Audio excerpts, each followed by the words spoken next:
Good afternoon to everyone. Good afternoon, sir. It's so good to see you. Thank you. And sir, congratulations. What a journey you have had. Today we are here to discuss your journey. आपकी journey लाजवाब रही है. From like it has been Sarfarosh till 2026. I think कितने 28 साल हो गए हैं. 27. How do you view आप आपकी journey कैसे देखते हैं सर? ठीक है, अच्छी है जर्नी। और आज सबसे अच्छी बात यह है कि जिस तरीके से मैं काम करना चाहता था उसी तरीके से कर रहा हूँ। मीन्स एक्सपेरिमेंट बहुत कर रहा हूँ और वही मैं चाहता भी था। और खुशी होती है कि जब आपको लोग अलग अलग किरदार में देखते हैं और बहुत ऑथेंटिक और बहुत रियलिस्टिक किरदारों में देखना पसंद करते हैं जब डायरेक्टर आपके, तो बहुत अच्छा लगता है। और कहीं ना कहीं आप इन्हेंस होते हैं उस चीज़ को लेके कि तो पूरी जर्नी में मेरा यही रहा कि मैं ज़्यादातर उस तरह के किरदार करूं, रोल करूं जो एग्जिस्ट करते हैं हमारे यहाँ पे, हमारे गली मोहल्लों में, शहरों में, हमारी कंट्री में जो एग्जिस्ट करते हैं जिस तरह के कैरेक्टर। और वो मेरा शुरू से था। और थैंक गॉड मैं बीच बीच में मैं कर ही लेता हूँ, बीच बीच में थोड़ा सा होता है अलग तरह का भी सिनेमा करता हूँ, which is also good for an actor. तो कुल मिला के ये है कि जिस तरीके से मैं काम करना चाहता था वैसे ही कर रहा हूँ। बट सर आपको याद है आपका फीलिंग जब आपने अपने आप को स्क्रीन पे पहली बार देखा था? पहली बार देखा तो बहुत ही अजीब सा लगा था, क्योंकि बहुत सारी गलतियां नज़र आती हैं आपको जब आप देखते हैं अपने आप को। तो बैठ के रियलाइज़ होता है जब आप देखते हैं अपने आप को कि ये थोड़ी सी गलती हो गई, ये ठीक कर लेता, अगर ऐसा कुछ करता तो ये हो जाता। वो हमेशा यही रहता है, हर कैरेक्टर में वही रहता है कि थोड़ा कुछ मिस हो जाता है। एंड सर आपने ये कहीं बात नहीं की है तो मैं आपको ये फर्स्ट टाइम पूछना चाहूँगा, क्या आपको आपका पहला पे चेक याद है और वो पे चेक के साथ में आपने क्या किया था? मैं स्ट्रीट प्ले करता था दिल्ली में, और आई थिंक कोई पहले एडवर्टीजमेंट के लिए ना जो स्ट्रीट प्लेयर्स होते थे उनको दे देते थे। जैसे हम लोग एक ऑयल का कोई है, कोई ऑयल का कुछ था जो आता था जिसको गाड़ी वाड़ी में डालते थे। हाँ। तो उसका एडवर्टीजमेंट करते थे हम पूरी दिल्ली में, हर जगह जा जाके। एक वैन थी हमारे पास, 5-6 एक्टर थे, एक हारमोनियम था, ढपली थी, और जगह जगह चौराहों पे जाके उस ऐड का वो करते थे, उसका एडवर्टीजमेंट करते थे, लोगों को इकट्ठा करके। जैसे लोग इकट्ठा नहीं हो तो आपस में लड़ते थे, तो लड़ाई देखने बहुत आते हैं सड़कों पे, तो इकट्ठा कर लेते थे। जब वो आ जाते थे तब अपना प्ले स्टार्ट करते थे हम लोग। तो इस तरह की तो वहीं से मुझे पहला वो चेक मिला, और वो चेक लेके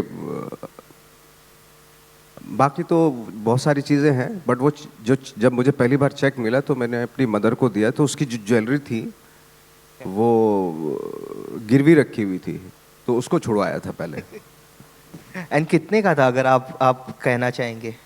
हमें आई थिंक हम एक दिन में शो करते थे, 4-5 शो करते थे, जिसमें हमें 100 रुपीज़ मिलते थे। तो कुल मिला के 500-600 रुपये हो जाते थे हमारे पास। और सर वहाँ से यहाँ तक आपका जो जर्नी रहा है, how do you view the challenges and the hardships that you faced in the journey? आपके सबसे बड़े चैलेंजेस क्या रहे हैं? हार्डशिप हर जगह होती है, किसी भी फील्ड में देख लो, और ख़ासतौर से जब आप जैसा बनना चाहते हैं, अगर उसके लिए आप मेहनत कर रहे हैं, वो हार्डशिप हाँ ठीक है। बट चूँकि मैं किसी से कंप्लेन भी नहीं कर सकता ये बात, क्योंकि मैं ऐसे ही बनना चाहता था। मैं चाहता था मैं एक्टर बनूं, अभी भी उसी की प्रोसेस में है। और हार्डशिप तो हर जगह होती है यार, हर फील्ड में है, मुझे लगता है हार्डशिप होती है। और सर कोई ऐसा मोड था जब आपको लगा कि अब मुझसे नहीं होगा इन द जर्नी, एंड आपने वो चीज़ को कैसे ओवरकम किया? बहुत बार लगा कि शायद नहीं हो पाएगा। हालांकि मैं ये बता दूं कि मैं बहुत ज़्यादा बड़े बड़े ड्रीम्स लेके आया नहीं था। मुझे एक्टिंग का शौक़ था, और वो मैं ये सोचता था कि अगर मुझे, हमारे ये नहीं था कि हमें फिल्मों में स्टार बनना है, हमें था कि एक्टिंग करनी है। चाहे वो स्ट्रीट प्ले करें, चाहे लोगों के घरों में जाके प्ले करें, या आजकल तो जैसे स्टैंड अप कॉमेडी चल पड़ी है। तो पहले तो ऐसा नहीं था, किसी के सामने किसी होटल में जाके, अगर कोई बॉल रूम है ऐसा है तो वहाँ जाके परफॉर्म कर दिया इस तरह, या किसी डायरेक्टर के सामने कुछ दिखा दिया परफॉर्म करके, मतलब एक्टिंग करते रहेंगे। ज़रूरी नहीं कि वो सिनेमा में करें या टीवी में करें, कहीं भी जहाँ भी एक्टिंग मिलेगी करते रहेंगे, क्योंकि उसके अलावा कुछ जानते ही नहीं थे हम लोग। बट आपने वो जो जो मेरा सवाल था वो ये है कि जब आपको ये फीलिंग आया कि अब मुझसे नहीं होगा, मुझे नहीं पता आगे क्या होने वाला है, वो एक फियर जो रहता है कि नहीं हो पा रहा, उस आगे अगर आप ड्रीम्स लेके आते हैं, वो जब आप परस्यू करते हैं कि मुझे स्टैब्लिश एक्टर होना है और नहीं हो रहा, तब बड़ा दिक्कत होती है। लेकिन मैं ये इसीलिए कह रहा हूँ कि मैं वो ड्रीम्स लेके ही नहीं आया था। मुझे था एक्टिंग करता रहूँगा बस, वही, और वो हो रहा था। ओके। ये तो धीरे धीरे ठीक है, जब हमें टीवी सीरियल में काम नहीं मिला तो फिल्मों में छोटे छोटे रोल मिलने लगे, क्या करते, यहाँ नहीं मिल रहा तो यहाँ जाते, तो वहाँ छोटे मोटे रोल मिलने लगे, करने लगे। एक सीन मिलता रहा मुझे शुरू में, आई थिंक 5-6 ईयर्स तक एक सीन करता रहा। मैं इस्टेब्लिश हो गया था। एक सीन करना है फिल्मों में तो उसको बुला लो, नवाज को बुला लो, ऐसा हो गया था मेरा। तो मुझे 6-7 साल के बाद रियलाइज़ हुआ यार अब 2 सीन करने चाहिए। तो फिर मैंने डिमांड्स की कि अब 2 सीन करूँगा मैं। कोई भी आता था 1 सीन, मैं 1 सीन नहीं करूँगा, अब मैं 2 सीन करूँगा। तो फिर 2 सीन मिलने लगे मुझे। उसके बाद मुझे थोड़ा सा और लालच आया 3 सीन। अब 3 सीन करूँगा। तो इस बीच में 12 साल लग गए थे। एंड आई थिंक जो एक फिल्म जो मेरे हिसाब से गेम चेंजर थी इन योर करियर, जो एक वाइड ऑडियंस तक भी आपके काम को पहुंचाई, वो थी तलाश, जहाँ पे आपका जो कैरेक्टर था वो स्टैंड आउट हुआ था। वो फिल्म का क्या प्रोसेस रहा था? How did you back that role? I think Talaash जो थी ना वो 2011 में शूट हुई थी। 10 और 11 में मैंने 3 फिल्में की थी, कहानी, गैंग्स ऑफ वासेपुर और तलाश। तो तीनों एक ही साल शूट हुई और एक ही मेरे ख्याल से 2012 में रिलीज हुई थी। 11 या 12 में आई थिंक। हाँ, आई थिंक 12 में रिलीज हुई थी तीनों फिल्में। मुझे कभी भी ये रियलाइज ही नहीं हुआ कि मैंने सोचा जैसे थिएटर में हम 2-2, 3-3 प्ले की रिहर्सल करते हैं, ऐसे में जाके वो 3 फिल्में करके आ गया। जब प्रोसेस जो होती है ना बहुत ही अप एंड डाउन्स वाली होती है, कभी कहीं कुछ अच्छा होता, कहीं अच्छा नहीं होता, उस तरह से सोच के मैं करके आ गया। बट उसका रिजल्ट ये नहीं मालूम था कैसा हो जाएगा। ना गैंग्स ऑफ वासेपुर के बारे में मालूम था, ना कहानी के बारे में मालूम था। एक बहुत ज़्यादा बड़े बजट की फिल्म नहीं थी कहानी, बट जब वो रिलीज़ हुई तो आई थिंक 3-4 दिन तक तो उसके बारे में पता भी नहीं चला था लोगों को कि कोई फिल्म रिलीज़ हुई है। बहुत ही कम लोग देखने जा रहे थे। वो मंडे से जो शुरू हुई उसकी हाँ, तो वो एक बड़ी हिट हो गई फिर वो। एनीवे, ऐसी तलाश में भी हुआ, फिर ऐसे ही गैंग्स ऑफ वासेपुर में भी हुआ कि मैंने जो 2012 में जो 3 फिल्में की थी, थैंक गॉड बहुत सारे लोगों ने देखी वो फिल्में। बट सर, आपके हिसाब से आपका सबसे बेस्ट काम कौन सी फिल्म में रहा है? अभी आना बाकी है। चलो मैं इसको अलग वे में फ्रेम करता हूँ। आपके लिए आपकी सबसे स्पेशल फिल्म कौन सी है? यार मेरी स्पेशल फिल्म, मैं सच बताऊँ, मेरी स्पेशल फिल्म बहुत सारे लोग देख नहीं पाते। क्यों नहीं देखते, मैं भी आज तक यही सोच रहा हूँ।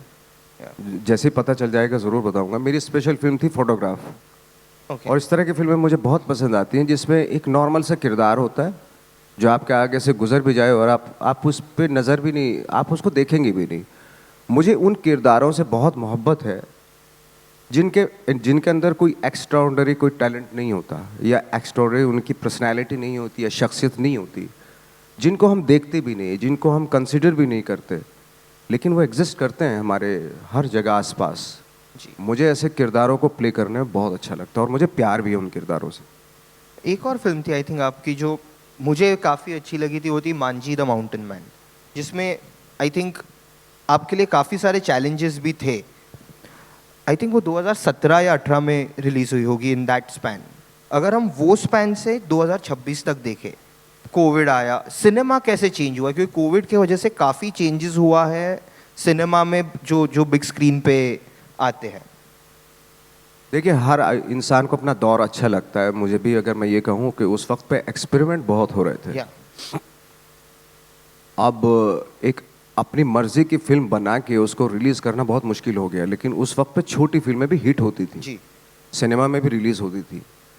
अनफॉर्चुनेटली अभी बहुत कम है, थोड़ा बहुत रह गया है, बट उस वक्त पे सिर्फ वही था। ओटीटी से पहले छोटी अगर फिल्म भी बना रहे हैं आप, तो वो भी थिएटर में रिलीज़ होती थी और कभी कभार हिट भी हो जाती थी। तो मोस्ट ऑफ द टाइम अगर अच्छी फिल्में होती थी वो हिट भी हो जाती थी।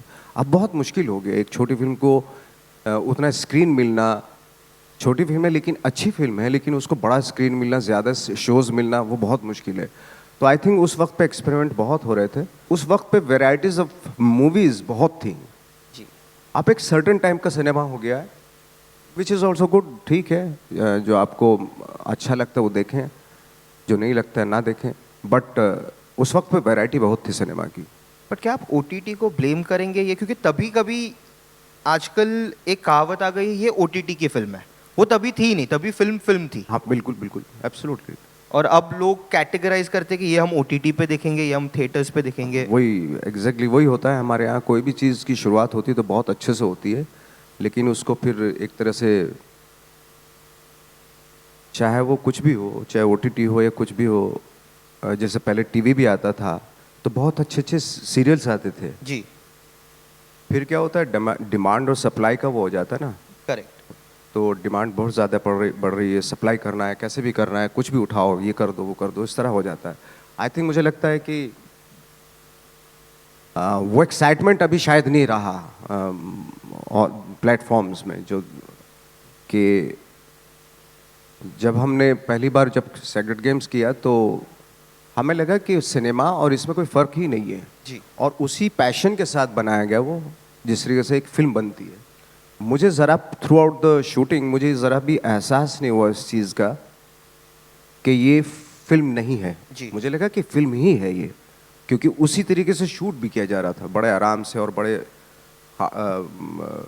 मतलब बड़ा ध्यान रख के, जैसे अच्छी फिल्में बनाने की कोशिश होती है वैसे ही उसके साथ भी एक कोशिश की गई। और फिर वो जब रिलीज़ हुई तो पता भी चला कि हाँ, कि कुछ ऐसा लगा कि फिल्म रिलीज़ हो रही है, हालांकि भले ही वो ओटीटी नेटफ्लिक्स पर रिलीज़ हो रही थी। उसके बाद भी कुछ सीरीज़ बहुत अच्छी बनी, बट एज यू नो कि हमारे यहाँ फिर एक वो बना दिया जाता है उसका बहुत अच्छे से, क्योंकि सप्लाई और डिमांड्स वाली बात आ जाती है ना। तो कैसे भी करना, बहुत सारी सीरीज़ बनानी, बहुत सारा एक्ट्रेस लाओ, ये लाओ, कॉन्टेक्ट लाओ, कमर्शियलाइज हो जाता है। उसका कमर्शियलाइज हो जाता है। और फिर उसका आई थिंक कहीं ना कहीं जो क्वालिटी है कहीं ना कहीं थोड़ा डाउन होने लगता है, ये तो फैक्ट है। एंड क्या आपको लगता है वो सिनेमा का जो कल्चर है, हर चीज़ का एक साइकिल होता है, आपको लगता है ये साइकिल वापस आएगा जहाँ पे ये सारी छोटी फिल्में जो दिल से बनाई हुई फिल्में हैं वो वापस थिएट्रिकल मीडियम के तरफ, और इसके लिए इंडस्ट्री में कॉन्वर्सेशन हो रहा है कि इसे कैसे हम रिवाइव करें? ऑफ कोर्स डेफिनेटली एक बुरे टाइम के बाद एक अच्छा टाइम आता है, और जब एक अच्छा टाइम आता है तो वो लोगों को उसमें क्या होता है ना, जो अच्छा टाइम लेके आते हैं वो बहुत स्ट्रांग लोग होते होंगे। ये मैंने महसूस किया है, जब एक अच्छा वक्त आता है तो कुछ बहुत ही एथिक वाले लोग होते हैं, बहुत स्ट्रांग हेडेड लोग होते हैं जो एक अच्छा टाइम ला के देते हैं आपको। उसमें फिर मीडियोकर्स आना शुरू हो जाते हैं, और मीडियोकर्स एक ख़राब टाइम लेके आते हैं, चाहे वो किसी भी फील्ड में हो, चाहे वो क्रिएटिविटी में हो, किसी भी चीज़ में हो। और एक मीडियोकर टाइम आ जाता है, और फिर उसके बाद धीरे धीरे धीरे फिर वही एक साइकिल, जैसे आपने बोला कि फिर कुछ लोग आते हैं, उस वक्त को अच्छा बनाने की पूरी कोशिश करते हैं, ईमानदारी के साथ, ऑनेस्टी के साथ। और सर एक आखिरी सवाल, आपके आगे की फिल्में के बारे में आप कुछ कह सकते हैं? What's your lineup like? हैं तीन चार फिल्में हैं जो लेट्स सी, देखते हैं किस तरीके से रिलीज़ होगी, क्या होगा। अब तो मुझे ये भी नहीं रहा कि कितनी रिलीज़ होगी, क्या होगी। मेरा काम है, शुरू से मैं ये सोचता था, बीच में थोड़ा भटक गया था, फिर वापस अभी यही सोचता हूँ कि एक्टर का काम एक्टिंग करना है, और बाकी भूल जाना चाहिए उसको। जो उसके एक्सपर्ट हैं, उसके रिलीज़ करने वाले या वट जो भी हो, जिस तरीके से फिल्म को लेके जाते हैं, वो दूसरों के काम है, वो मेरा काम नहीं है।